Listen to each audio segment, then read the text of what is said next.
Remember this one? It's devastating. At least 138 people died in the July 2025 Texas flash floods, including 27 campers and counselors from Camp Mystic, the children's summer camp. It was one of the deadliest flash floods in U.S. history. Now the families of multiple campers and two counselors at Camp Mystic who died are suing the camp, alleging gross negligence and reckless disregard for safety. Let's remind you of the parents' testimonies. This was 100% preventable.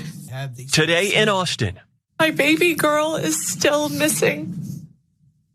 Parents who lost daughters when floods destroyed Camp Mystic pouring out their hearts and demanding action. 27 girls were killed. The mother of Seal Stewart, the only camper whose body's not been found, saying they were betrayed by camp officials who were unprepared.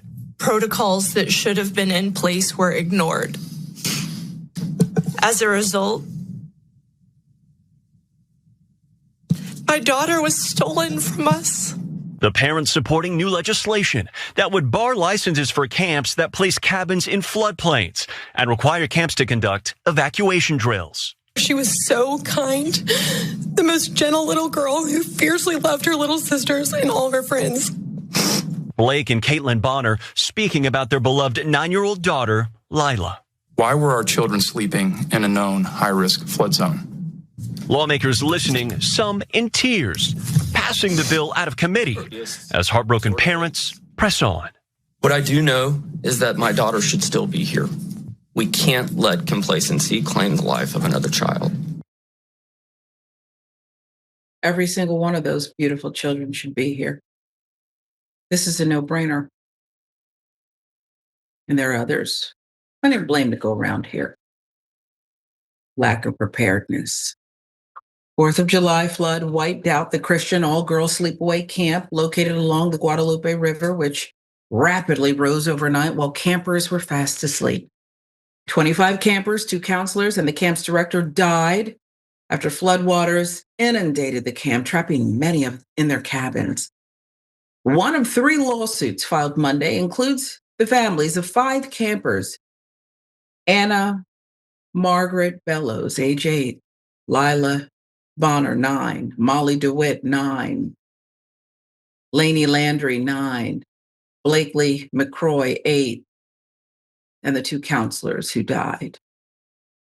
Chloe Childress, 18, Catherine Ferruzzo, 19, as plaintiffs. Today, campers Margaret, Lila, Molly, Lainey, and Blakely should be 3rd graders. Counselors Chloe and Catherine should be freshmen at their University of Texas. They are all gone, the petition stated. And while their families struggle with their loss, the camp's actions since the tragedy have only deepened the pain. Among the actions, the lawsuit cites the recent announcement that Camp Mystic will partially reopen one of its sister sites next summer, continues to evaluate plans to rebuild the Guadalupe River location, and through it all, the camp refuses to accept any responsibility for its actions and failures to act defiantly, blaming this tragedy on an act of God that no responsible steps could have avoided. The lawsuit claims that the camp officials focused on profits over safety, made catastrophic decisions concerning the cabin locations, and had unsafe policies regarding floods, including an alleged never evacuate order. Families are seeking more than $1 million in damages, according to the petition. The second lawsuit against Camp Mystic, filed by the parents of 8-year-old camper Eloise Lulu Peck. That lawsuit alleged that the campers and counselors were killed after, predictably, the river rapidly rose and floodwaters swept through what Camp Mystic knew was a vulnerable and low-lying area of the camp. The lawsuit alleged these terrifying last moments and then deaths were proximately caused by the negligence and gross negligence of the defendants, claiming they knew the camp facilities were located in a flood zone, knew of the history of flash flooding in Kerr County, knew of repeated prior flood events at the camp, and received warnings from family members about flood risk. Lawsuit number 3. It was filed against Camp Mystic and related entities on Monday by the father of Ellen Getton, 9-year-old camper who died July 4th. That suit names 2 additional defendants that were not listed in the multifamily or Peck family suits. William Neely Bonner III, Seaborn Stacy Eastland. In September, Camp Mystic announced plans to reopen one site of its summer camp next year. Summer program officials said that Camp Mystic's Cypress Lake, a sister site that opened in 2020, will be open in summer 2026, while Camp Mystic Guadalupe River will not be able to reopen by then due to the devastating damage sustained earlier this year. All 3 lawsuits seeking at least $1 million in damages. So I got zero sympathy. I see mistakes and willful conduct as 2 different buckets. Mistakes happen, accidents happen, right? Willful misconduct is when you place profits over people, which is what these lawsuits allege. Didn't give a damn about the most precious things. Summer camp, so many kids are familiar with it. It's a routine, a rite of passage for so many. All walks of life, too. Not this particular camp, I don't know. But a lot of people have this experience with sleepaway camp. And to know that you're entrusting your child to people who see your child as a slot, a number, an amount. To hear a mother talk about a body that's not even been found, her child stolen from her. Is that Mother Nature? Is that a person who decide?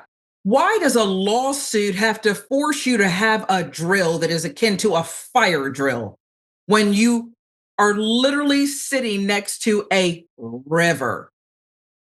I got zero sympathy. I don't think these people should ever be able to operate another camp. And some of this may be criminal in my view. But then again, I'm just a layperson. Oh, that's right. I'm just a mom. What say you, Jackson?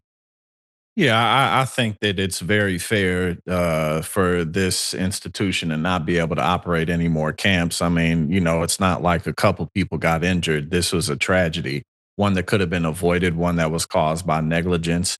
And there's just no excuse for it whatsoever.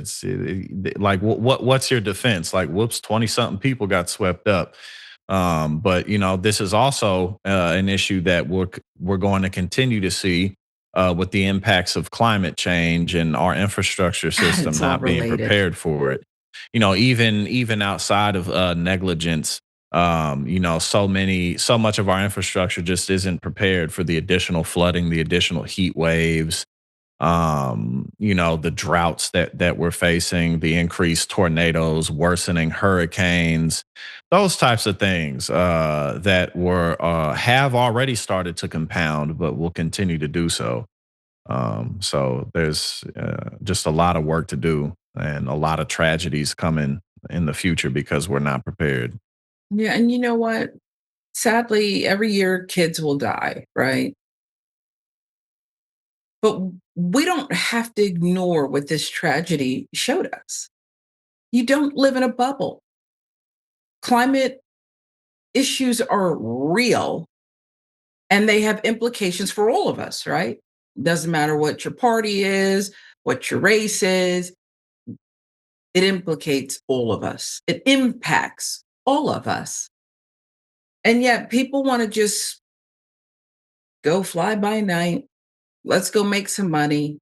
Let's and look, I want people to be able to make money, just not at the expense of a child whose body hasn't been found yet. Right? I mean, we're talking about such simple things. And then we didn't even get into the whole thing with the Trump administration and preparedness and funding and doging things that making things less safe. You're not someone who lives on an island. We all have to live and breathe the same air.